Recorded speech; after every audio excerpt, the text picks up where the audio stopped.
I was at a complete loss. Vivi, surprisingly, was as upset with them as I was.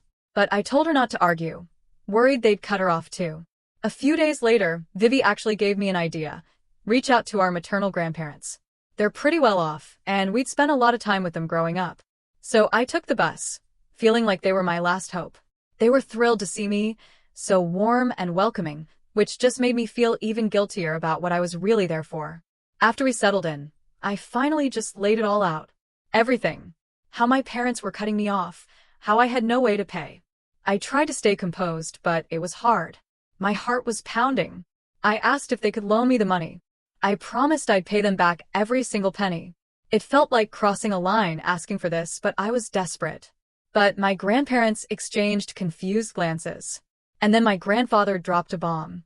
He asked, "Why would you need more money? You already have a college fund." I stared back, just as confused. What college fund?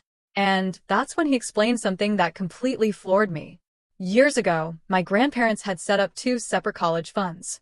One for me, one for Vivi.